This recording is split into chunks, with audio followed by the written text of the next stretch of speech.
Hello everyone, my name is Yusuf Salah Neshwan. Before I begin, I'll be talking about my background and what I'll be presenting today. First, before I begin, I want to thank Professor Samantha Samples and her wonderful TAs for their support and their guidance through this course. And I'm telling you, I learned a lot from this course, and it's one of my favorite classes. Thank you. Before I begin, let me talk about my background. So I'm an urban planning student with a minor in real estate. Through urban planning, I try to study and learn how people live, how cities work, and especially I focus on urban and regional economics, which means I study how people, jobs, market, how they all contribute and work together in cities. My goal is to bring this planning knowledge into a field I'm very passionate about, which is the real estate field. I believe the real estate is a very potential and promising field with a huge potential, I see it. Most people enter the field without any background knowledge. Most people enter with civil engineers background knowledge, not an urban planning knowledge. So I believe me studying urban planning will give me a beautiful edge and will let me see real estate in a very different, unique way. Today, my project is about renting versus buying in Phoenix, Tempe. And I chose those two cities because I live in Tempe, and I know a lot of people that live in Phoenix too. And I pay rent myself, and I've always wanted to understand the prices between renting and buying and the difference. And I believe that most people pay more than they should. And today I want to just show you the facts between renting and buying and what's better for the long term and the short term. And we'll be investigating this with real facts. So before I start, it's very important for us to understand the people behind the data, the demographics.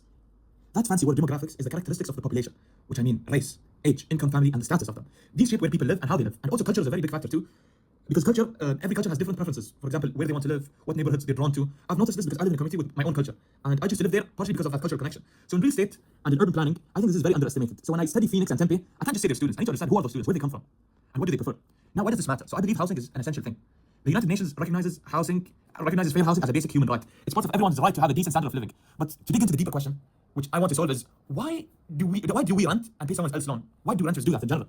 Think about it. Imagine every month renters pay rent. That money goes to landlords or a property company that owns the building. That landlord uses that rent money that he collects from tenants to pay off his mortgage. And that loan that he uses, which is a mortgage, over 30 years builds massive equity, which means they build wealth and they own something valuable, and they end up owning something over $400,000 of property. And the thing that I find guilty is that the renter pays the same amount, month after month, year after year, but ends up with zero equity, zero wealth. They end up with nothing. And that's not right. And that's what I'm investigating. This matters to me because everyone deserves path to ownership, not just wealthy people. It matters especially here in Tempe because most people are ASU students. Students usually don't have a degree yet. They earn low incomes, and many live on student loans. They earn low incomes because they do not have the qualification to work in any field. They still didn't receive their bachelor's degree. And that puts real pressure on them. And honestly, it's sad to see so many students cramming into one apartment just to afford rent and never getting space for their own and never building any wealth. So I want to understand the system and I want to change it so that renters don't just pay someone else's loan, they build their own. The data. My data comes from two main sources, which gives me two different perspectives of the housing market. First, the US Census Bureau, specifically the American Community Survey, which is a 5-year study. What makes this study unique is that they collect the same data over 5 years to track changes from the census. I extracted 3 key datasets. DPO4, selecting housing characteristics. This just means basic facts about housing, how many people own, how many people rent, and the median values. B25007, age of householders. So this just doesn't mean whenever you own or rent. This table shows me all 25 years old, what percentage own, what percentage rent, all of 35 years old, and so on. This is called disaggregating by age cohorts, a fancy word of saying breaking down the numbers by age group, basically. B25118, by household income. Same idea, but broken down by income brackets. So people earning under 35K, what percent own or rent, or people earning 75K, and this is also called disaggregating by income, breaking down by income groups. So the census basically answers the main question: who rents versus who owns. Secondly, I used Zillow Research. Zillow is a famous real estate platform located in the US, and I pulled out data on the actual transaction prices. So the ZORI, the Zillow Observed Rent Index, this is a fancy name for what's the typical rent in the city right now. It's based on lease data. ZHVI, the Zillow Home Value Index. This is what homes are actually worth in the city. Again, based on real data. Data from the Phoenix and Tempe using the same geographic unit and same identical time period as my census data. So the Zillow answers the practical questions. What are the actual prices in the market? The critical methodological point, and this is important for credibility, is that I use the same two cities, Phoenix and Tempe, across every single data set and the same time period, which ensures the comparison, so the comparison stays fair. I'm not mixing different geographics or different time periods. It's just honest and real, consistent data taken from reliable sources. Slide 4, the methods, the 5 main methods. To answer my research question, who is getting priced out of home ownership, I use 5 analytical methods. The method 1 is called descriptive statistics. I calculated the basic numbers: median rent, median home value, and median household income. Median basically means the middle number, and this basically gives me the foundation for my research. Method 2 is cross-tabulation by demographics. I broke down the general data by age and by income. So cross-tabulation is just comparing two categories against each other. What I found is that young people aged 25 to 34 rent the most, and 65% in Phoenix and 80% in Tempe. People earning under 35K almost all rent, and people earning above 150K almost all own. And the most affected is the young adults with limited income, like the ASU students. Method 3 is called the comparative cost analysis. I ran the math using the verified market data. So we first need to understand the mortgage rate, which is 6.47%. That's the Freddie Mac primary mortgage. It's a platform where it gives you the mortgage rate, and it says the market survey rate. This is the rate for June 2026. And then we have the Phoenix property tax, which is 0.46% effective rate. And that's the verified median for Maricopa County properties in Phoenix. And the Tempe property tax is 0.53 effective rate. And as you see, Tempe is a bit higher than Phoenix because of the school district. And home ownership in Arizona is average around $1,400 to $2,000 per year. and 20% down payment and 30-year fixed mortgage. I plugged all of this into the standard home ownership cost formula, compared it to the median monthly rent from Zillow. The results, home ownership costs are significantly higher, 772 per month more in Phoenix and 1,063 more in Tempe. This cost difference, that word, means the difference is a real barrier. Method 4, temporal trend analysis. So the temporal means over time. I looked at historical rent data from 2019 to 2026. Rent have grown at about 5% per year. We call this CAGR, compound annual growth rate. Compound just means like each year, and growth is on top of the previous year's growth. So as you can see, the pressure is just getting worse over time. And method 5 is the housing affordability assessment.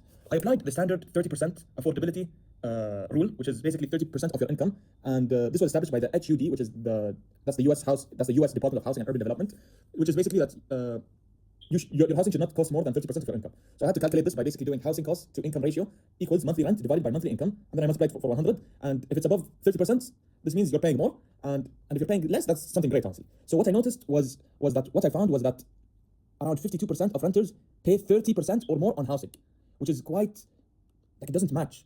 And all the 5 methods point the same answer: young adults and lower income households are getting priced out. Finding who rents versus who owns. So my findings reveal a very clear demographic pattern on the housing tenure, and tenure basically means whenever you own a rent. And looking at the age dimension, renting is heavily concentrated among younger cohorts, younger age groups aged 15 to 24. Those ages show near universal rental, which is about 85 to 95%. But the critical finding is the ages 25 to 34, a prime household formation age, when people typically start getting married. And you should be aware that people getting married may cause a delay because of having a house. Because living outside, owning a place, is very hard to the point where you don't want to get married till you own something. So many people find it in this way, but as I mentioned, everyone has different perspectives, depends on each culture. And we need to know that this age is where people typically get married and have kids and start families. In Phoenix, about 65% of this group rents, as I mentioned, the age from 25 to 34. And in Tempe, it's about 80% that rent. So now I'm going to talk about the tenure flip. So the point where owners become the majority, meaning they own most of their property, is around the age 35 to 34. Around. But by the age of 65, home ownership dominates by 75% and more, which is good news, but it's very old. The age is very old. And looking at the income dimensions below 35K annual income, 75 to 85 of households rent. Why? This is because of the down payment capital, I believe. Meaning they can't save enough for a down payment. As income rises, home ownership increases. The critical freehold is around 75 to 100K in Phoenix, but in Tempe, that freehold is 150K. So this suggests that Tempe housing market is more expensive related to local incomes. So the census is that renting is concentrated among the young and lower income, and these two groups overlap significantly, and this creates a compounding barrier for ASU students and young professionals. Squeeze. My second finding is about how people are struggling to pay for housing. I use a simple rule called the 30% rule. I think everyone knows this rule, which is the idea that your housing should not cost more than 30% of your income. If you make 3K a month, your rent or mortgage should not be 900 or less. And if it's more than that, you're paying too much. So I checked how many people in Phoenix and Tempe are paying more than 30%. The answer is shocking. Over half of all renters are paying too much, 52% in Phoenix and 53% in Tempe. That means more than 1 in 2 renters can't comfortably afford where they live.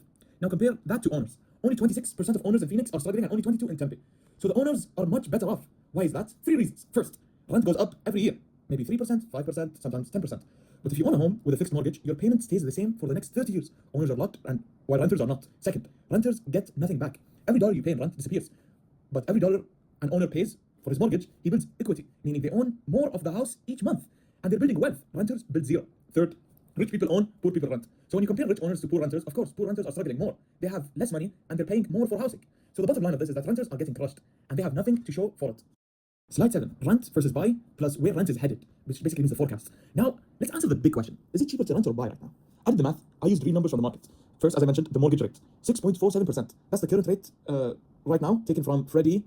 It's a platform that gives mortgage rates. And I took the Phoenix property tax, which is 0.46, and Tempe property tax of 0.53, which is slightly high. You need to know that mortgage rate and property taxes, they all change over time. So this is why getting the right time is important.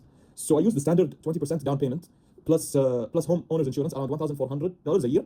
And that would also be $2,000. It depends. It could also be less. It depends on your coverage. Some people prefer state minimum. Some people don't put insurance at all. Some people have full coverage. So this really depends on personal preference, honestly, and it depends on your current situation. And here's what I found. In Phoenix, the average home costs around $411,563 if you bought it, and your monthly cost would be $2,349. And what I mentioned, that's the mortgage payment, which is the $2,349. That's the mortgage payment, including the taxes and insurance combined. But the average rent in Phoenix is only $1,577. So buying costs less than $772 every month. In Tempe, it's worse. The average home costs around $469,844. Your monthly cost to own would be $2,701. But rent is $1,638. So buying costs $1,063 more every month. That's a huge difference, almost $800 to $1,000 every single month. This is why people can't buy. Even if they save up for down payment, they can't pay $2,000 a month. If you make $40,000 a year, that's about $3,300 a month. Paying $2,700 in housing leaves you with $600 for food, gas, and everything else. That's impossible. Now, let's look at the future. I took rent data from 2019 and tracked how it changed. Rent has gone up about 5% per year on average. If that keeps going, rent could be 30% higher by 2031. But here's the honest part. Rent actually flattened out after 2021. It went a lot up during COVID, then stopped rising. So 30% is not the worst case. I mean, 30% is the worst case, not a prediction. It shows the pressure renters are facing. What this means is that buying is too expensive right now, and rent might keep climbing. Younger renters, such as me, we are stuck. We can't afford to buy, and this keeps us in a trap that we can't escape from, and that trap is us paying rent, and that rent keeps increasing. And we need to also keep in mind is that those mortgage payments and those everything, it also depends on your credit. So this also plays a role, obviously. So not everyone will receive the exact same mortgage because it depends on the loan, it depends on your credit. Slide 8. The question is there demand? So I'm doing this location constant, which we studied in one of our modules. So now I want to ask a different question. Is there actually a need for more housing here, or we're fine? To answer that, I used a tool called location quantity, LQ for short.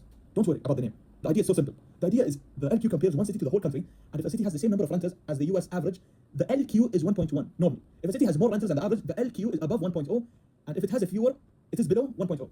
So I checked, are there more renters in Phoenix and Tempe, more than the average? Phoenix, LQ is 1.22. This means Phoenix has 22 more renters than the US average, higher than the normal. Tempe, LQ is 1.65. This means Tempe has 65% more renters than the US average, which is way higher than the normal. So yes, there's a huge demand for rentals here, especially in Tempe. People want to rent. But here's the problem. I also checked what type of housing exists. So townhomes, those townhouses is basically small attached houses. Phoenix has fewer than the average LQ, which is 0.80, while small apartments building with 2 to 4 units in Phoenix, it has the LQ is 0.76. But huge apartment complexes, the ones with 20 plus units in Phoenix, has way more than the average LQ, which is 1.59. And Tempe, it's even higher. It's 2.41. So what does this mean? It basically means that the housing supply is a bit weird. We have too many giant apartment buildings owned by big companies, and we don't have small ones and affordable ones. And we don't have the ones where people could actually own. So I read a book. It's called The Real Estate Game. He says there are 4 things that control any housing market. Number 1 is the first card, which is the property. What type of building exists? Second is the capital. Who has the money to build? And the third is the players, the developers, the landlords, the owners. And 4 is the environment, the external environment, such as the laws and the taxes and the rules. Right now, big developers, they control the 4. They build huge apartments, they make all the money, and small developers can't even compete. Renters have no choice. Renters have no choice. They have to rent from these big complex at high prices. That's not a fair market. I consider this a monopoly. That's a monopoly. What it means and what to build. So what can we do about this all? The problem is the missing middle. There are people who want to own but can't. They're not poor enough for government help, and they're not rich enough to buy a regular house. They're stuck in this renting forever phase. So if I was a developer, here's what I would build. I would build townhouses, small apartment building with 2 to 4 units. The kind of housing we don't have enough, based from the location concept which I did. And I would price them fairly, not super expensive like everyone else. If someone is paying $1,500 in rent, give them a townhouse and they can buy for $1,600 a month. And that would make them build wealth instead of them giving it to a landlord. Instead of them paying that wealth and giving it to a landlord because they're putting someone else on. For policy, the rules that government should make, I have 3 ideas. First, limit how many properties one person or company can own. Right now, big companies, I don't want to mention any names, but such as Mark Taylor, they own 100, 200, even 500 apartments. That's too much. I would put a cap, maybe 25 or 50 units max. After that, you have to sell or build new. Second, tax them heavily. If they break the rule, if a company tries to own more than the cap, charge them big taxes. 30%, 40% of their rental income goes to the city. That money pays for affordable housing. This makes hoarding not worth it. Third is make rent-to-own programs required. When you build new apartments, renters should have a path to own, not renting forever. Take a place, for example, as I mentioned, Mark Taylor in Tempe. You can rent there forever, but you can never buy your unit. That needs to change. Let people buy what they're paying for. And why does this matter? Because right now, big companies, big developers are controlling everything. They set the rent, they decide who lives there, they make all the money. But if we break that up and let many small developers compete, prices may go down and renters may have real choices. This is what the real estate game tells me.